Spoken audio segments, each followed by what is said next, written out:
Introducing a lineup of international award-winning and talented indie authors, only on the Writers' Corner live show.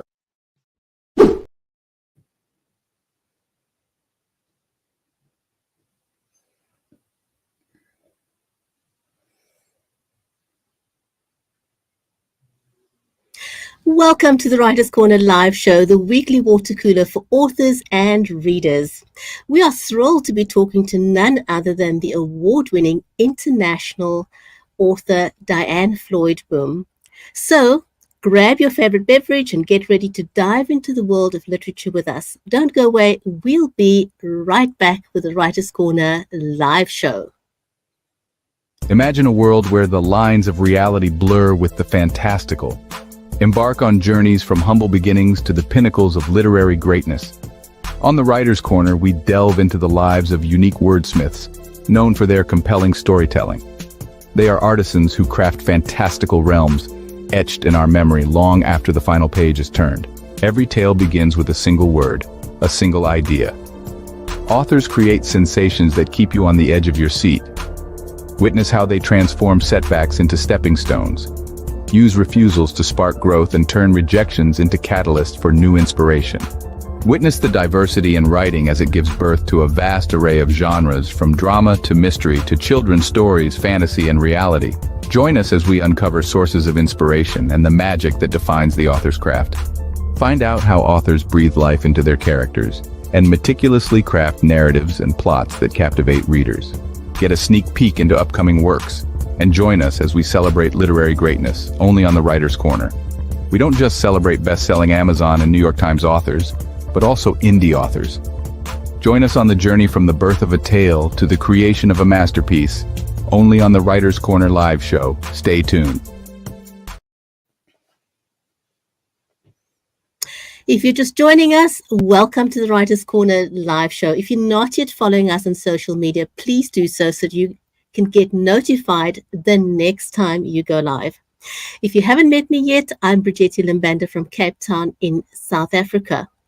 And in today's show, we're going to be talking to Diane Floyd Boom. Our live stream is made possible by Creative Edge, StreamYard, and BeLive Media, with immense gratitude to BSN, your all-in-one entertainment revolution, for making it possible for our show to be on Roku, Amazon Fire, Google TV, and soon Apple TV.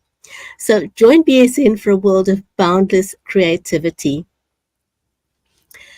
Our guest today is none other than the amazing Diane.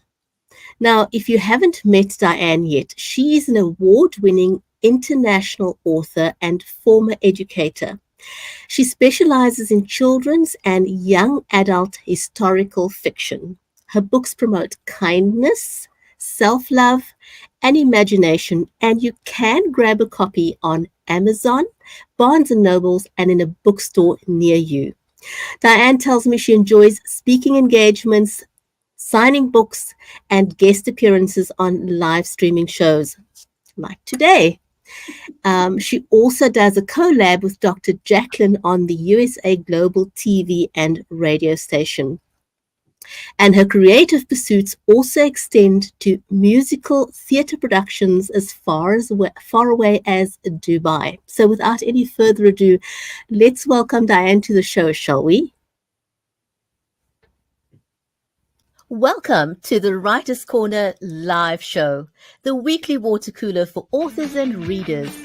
Join us for 30 minutes of insightful conversation with some of the biggest names in the industry. We feature award-winning authors, New York Times and USA Today bestsellers, and even international indie sensations.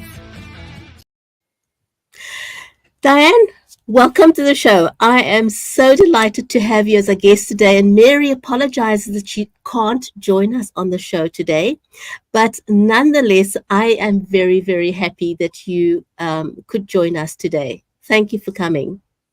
Thank you for having me. I'm excited about being here, and we'll catch Mary next time. Absolutely. I'm going to dive right in because I tell you, I find that 30 minutes passes by so quickly, like the speed of light. Before you know it, we're out of time. Now, you've had a very diverse career path that's included many things like teaching, performing arts, and writing. How have these different experiences influenced your storytelling style in Ruby Tech's Chicago? Absolutely love to answer this question. Um, my mama always said, life is about chapters, take each one and embrace it. And so, even when things go upside down, there's a reason for it, and find the magic and move forward. And of course, I've been blessed that things haven't ever, I mean, things have gone upside down, but not that badly. But moving does that to you. So we spent 14 years in Dubai, and that was an exciting time. But I've always been a storyteller. So I love watching people, observing them, which helps on stage. But then it also helps with storytelling. And then when I went from storytelling orally to putting my stories down on paper, it just all complemented each other completely. Oh, that's wonderful. It's so nice when things just um, automatically converge and fall into place. It's a real sort of feel good feeling, you know. Now, Ruby Tech Chicago delves into a lot of the societal challenges faced by women in the 1920s. Were there any surprising parallels that you found between Ruby's struggles and contemporary issues? Absolutely. First of all, Ruby Takes Chicago is the sequel to Rise, A Girl's Struggle for More. And Ruby is actually based on my grandmother's life. So these stories that I have are not only from my grandmother sharing with me, but my mother sharing me even more as an adult. And so I want to make sure I give credit to that. And and when I did get into studying about the 1920s, I would end up going down these rabbit holes because the history was so fascinating. But the parallels, like you just mentioned, there's so many things today that women still struggle with that women back then were dealing with, which was entering a man's world. Men really didn't want women working. A woman's place was at home. And so when my grandmother left her small town in Oklahoma for Chicago, um, she's a small town girl, has big dreams, and but she knew Chicago was a place where women could work, but still she was shocked of how it was still very difficult. If a woman worked, men looked down on them as if they were easy, and and so there was a lot of societal changes that were taking place, and and so even though yes, women work all the time now, still things that can happen in the workplace, like paycheck and so forth, are things that women still deal with. It sure was a very different era, and things have thankfully moved along quite substantially. Now, your protagonist, Ruby, navigates through the Prohibition era Chicago. How did you research and recreate the atmosphere of this fascinating historical period? Because it's very different. An excellent question. One of the hardest things I had to really um, take my readers on is people think, oh, the 1920s, the roaring 20s, everyone's loose, everything's going crazy. But in reality, there were many small town girls that became educated and moved to places like Chicago, where it was more progressive, but they were still had these incredibly beautiful values that they wanted to maintain. And so I know some readers are like, Oh, people weren't that innocent in Chicago, but the truth is you have to step back to that time period and realize there's this transition that's taking place in the small town girls where their mothers still were barely showing their ankles, and now these girls were wearing Roaring 20 clothes. The So that simplicity and them having to want to go out and have fun. And so I would call some of the clubs that are still in existence where they had a special door to go into for prohibition to let the kids in. And so that was really fun to study. And also know that my grandmother, I mean, that's how she met my grandfather later on, was through the speakeasies. And so I actually, spoke to some of the people that, like the Green Mile, for example. They were so kind to me and shared a lot of the history and to make sure I had it correct and so forth. But yeah, they had some fun code words to get in. And like I'm telling you, it was fun to read, but going down these rabbit holes, because I just wanted to learn so much more that you don't learn in school, because they're not going to talk about speakeasies in school. So Wow, gosh, that is so interesting. How exciting. What a journey. And I can well imagine how easy it must have been to totally go down a rabbit hole, once you start talking and digging up these stories. Now, in your bio, you mentioned being involved in various humanitarian projects. that's correct. How does your commitment to these causes intersect with your storytelling? And is there any connection with Ruby Take Chicago? Absolutely. Part of it is real life. My grandmother always gave. She had the same belief that she instilled in my mom and my dad and mom and all of us. I have 5 brothers and all of us kids. And that was, if you've been blessed, you turn around and bless others. And that's where that humanitarian comes in. So in Ruby Takes Chicago, you'll discover ways that Ruby turns around and helps others, whether it's collecting coats and making sure everyone has a coat, because it gets very, very cold, as you know, in Chicago. So humanitarian work is brought into in Ruby Takes Chicago. And that is definitely part of my life at all times.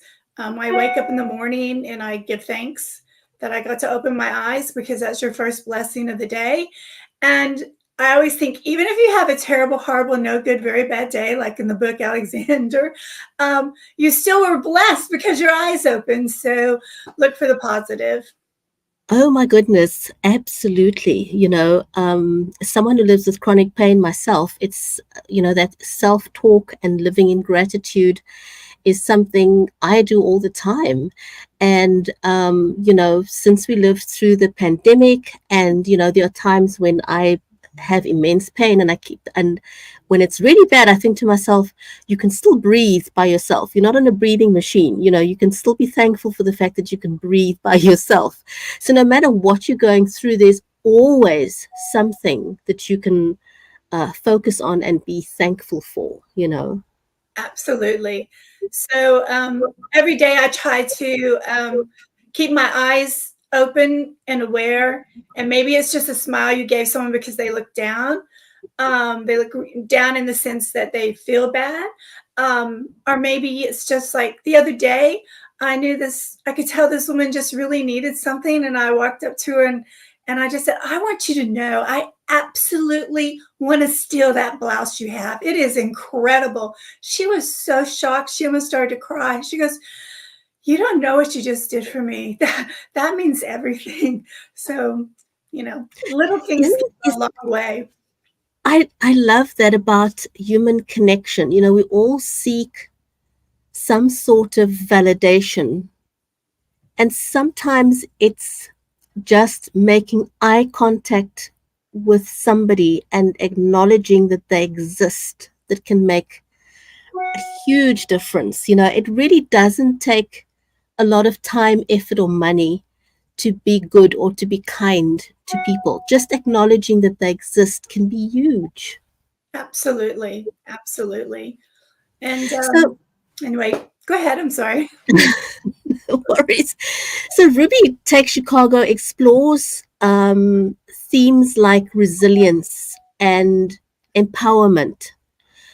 How do you think her story could inspire modern day readers, and in particular women?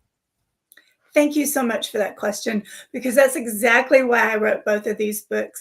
Was in today's world, sometimes we think everything's supposed to come easy. You know, in a television show, everything wraps up in 30 minutes or 45 minutes and life is beautiful, but that is not real. Young kids are so much onto Instagram, and that person's life looks so exciting, like what am I doing wrong? And I want people to step back, and when they enter this lovely world of the 1920s and they discover that, you know, people had struggles in all eras, but what can I do to make it happen? And Ruby, she grew up in a family of 9 kids, and her brothers all got to go to college. But did you know that the word teenager didn't exist back then? As soon as you had your change in life and you were considered an adult. So that's why people married at 14, was because they could have babies. So you were either a child or you were an adult. And luckily enough for Ruby, my great grandmother, her parents believed in education. So she did finish high school. In those days, she finished at 16, but they still expected her to get married. And she's like, well, no, I want to go to college. And they're like, what? You know? And so she saved to make that happen. And her parents were just shocked about it.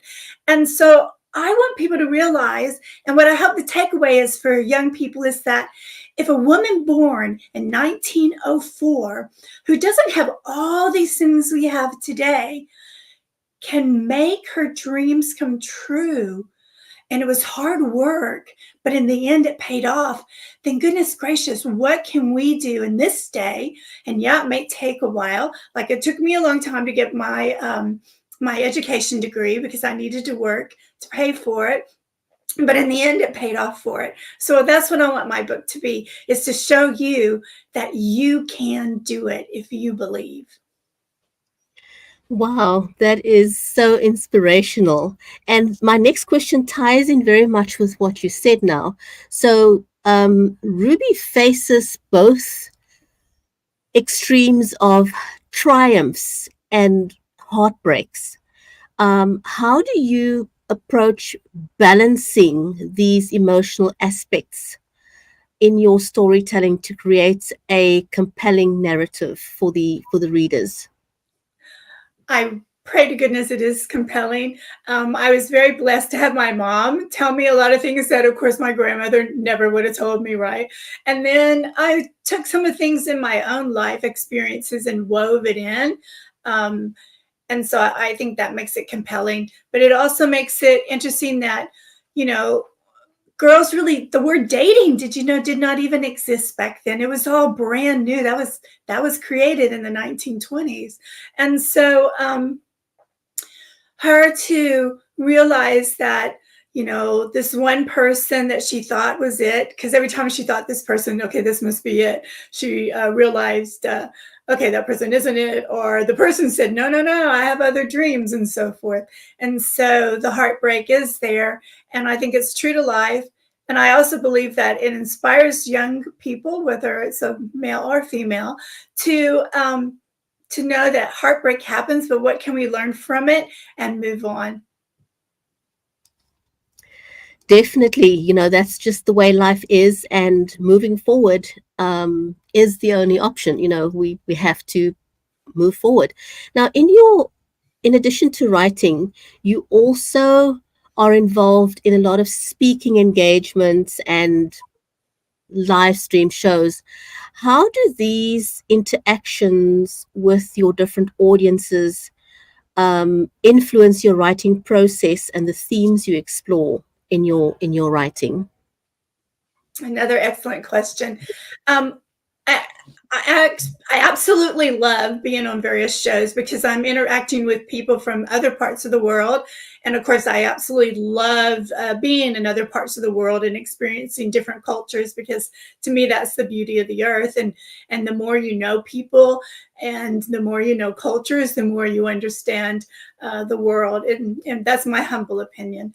Um, Goodness, to take in different characters is really just by observing them, and and that also allows you to be better and more truthful on stage as well. So I think by being an actress, being on stage for a long time, just simple things. I don't want to overblow it because obviously I'm not a movie star, but just simple things. Each time, no matter what part you have to become truthful. And by being a storyteller, by observing people, you can then become the person that you need to be in order to be truthful on stage. I hope that answered your question, but that's sort of how I go about it. Yeah, no, it absolutely does answer the question. Do you have a copy of your book with you? I do. And you know what? Marvelous. That's my grandmother in the 1920s. That's her when she was in Oh Chicago. my gosh, is that actually her? That's actually her. Oh wow. Oh wow. Because I was going to ask you what inspired the cover, but you've just answered the question. Now, the colors on the book, can you hold it up again? Sure. What influenced the colors on the cover? Well, in the first book, it was pink, and it was to symbolize the innocence of 16 and trying to figure out how you were going to make these goals come true in case the parents said no, because then she was going to have to defy her parents, which girls obviously did not do back then, especially in small towns. So the yellow, I can't take really credit for this. The OC Publishing has a wonderful person to create covers, and David did an incredible job. And this is Chicago. And it really matches the theme of the other book that showed Oilton, Oklahoma, and then Grandmother at 16, which was her true picture at 16. So we decided to go with yellow because yellow is sort of coming and becoming brighter and brighter as you grow in life. So that's how we looked at it. Very interesting. Now, the other question that I like to ask authors, apart from the fact about your cover design, are you self-published, or did you decide or not? And have you done both? And why your preference? You're just point on with your questions. I'm so happy for you. I have done both hybrid publishing and now I have several publishers. This one's OC Publishing out of Canada, and Anne O'Connell is the owner, and she does hybrid publishing. And hybrid publishing is where she does all the hard legwork that I have no desire to do. Her team, editing, making the book come to life and so forth. So I can just use my imagination and write. And I love hybrid publishing for that because it allows so many of wonderful authors who would not have a chance otherwise if you just did it the normal way of getting an agent and so forth. Some great authors, their books are not being published because it takes so long. So hybrid publishing really opens up a whole new avenue for us authors. And then now I have another author who, publishing company who is totally, they do everything. I just have to write. And I love that too. But hybrid publishing is incredible. I think self-publishing is a little tougher, is expensive, and it's really, you have to be so good at marketing. And that's not my forte. And so, but if you love marketing and all that kind of stuff, then self-publishing is probably for you because you're not going to lose any money. You'll recoup pretty fast. But marketing, man, that is. I was going to ask you about that because a lot of people may be under the misconception that, you get a book published and it's just going to fly off the shelves by itself. But I think the authors who have been around the block a few times, unless you're a New York Times best-selling author, the books don't just simply fly off the shelf. there's got to be some work on your part, as an author, your publicist, or it involves work. People don't automatically know about your book, once it hits the shelves. There's a substantial amount of marketing that goes before you publish your book and after your book is published. And it's an ongoing process. And that is why one of the things why Mary and I love doing the Writers Corner live show, because we get to showcase authors like yourself and just share your story, and it's an opportunity to address your audience and ask questions, and hopefully we provide them with insight into the background of who you are and your book and the story and how you got published and so on. So I'm just so thankful that you said yes to come onto the show. Do you have how do what do you do in terms of marketing yourself, or do you leave that to your publisher? Two wonderful questions. I tried marketing by myself. Oh my gosh, just forget it. Even though I was, I know how to use technology, so I was doing as much social media as possible, but that doesn't get your book out there. And so I was really blessed by meeting a woman who runs Author Talk and so forth, Amy, and she has her own social media company. And I joined her, and then she told me about Creative Edge. And I tell you, between Amy and Mickey, the world has opened up for me. And Mickey is my publicist, and Amy handles social media for me. And that has changed my world. And I'm just so grateful to both of them. So I really, really want people to know that it is worth your time and money. It pays off to have a publicist. So the way I like to explain that to people is the benefit of having a publicist is that when you are wanting to market your book, then it means you've got somebody in your corner representing you. It's like arriving at a courthouse with an attorney or a lawyer who speaks on your behalf and introduces you to everyone and makes a case for your book. So if you have a publicist, that's essentially what they do. They introduce you to other people and they make a case for why your book should be distributed and why people should read your book. So it's good to have someone like Mickey in your corner who can do that for you. I think if it wasn't for Mickey, we would not have been introduced to each other, right? That's absolutely correct. And that was a beautiful analogy that you had. Yeah, having a lawyer, having Mickey, absolutely, and Amy doing social media so that I don't have to worry about putting everything up at all the right times, and they're watching how things are going on the logarithms and so forth. I can just enter this world that you're in right now, my story garden. Those are all children's books behind me, and I'll just show you really quick. That's I do painting. That's my sunflower, which was my parents' favorite flower. So I bring a lot of magic, and this room is just reeks creativity. So this is where I live, is right in here. So yay for those two. Thanks for showing us your creative space. I think it's absolutely, absolutely gorgeous. Diane, thank you so much. Won't you just hold up your book again and let people know where they can find a copy? Sure. This is Ruby Takes Chicago by OC Publishing, and you can find it on Amazon, Barnes & Noble, and you can order it through your favorite bookstore. You can find them, on the Amazon all over the world, in the UK, Europe, Canada, Africa, and also in the Middle East. So I'm very, very proud that all the different Amazons are taking it. And you can sign up for my newsletter and keep up with everything that I'm up to. And who knows, maybe Ruby will find another destination. Wow, I'm sure. And I'm very happy to be able to introduce your book to my audience here in South Africa.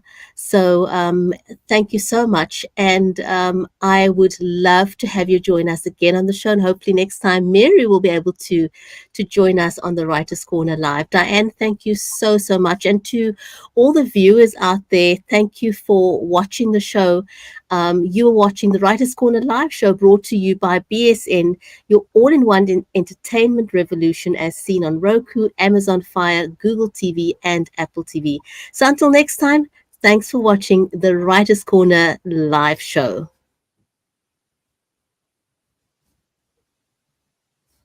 Thank you for joining us on the Writers' Corner Live show. 30 minutes of insightful author conversations with some of the biggest names in the industry, including award-winning authors and international indie sensations. Join us on the next episode of the Writers' Corner Live show.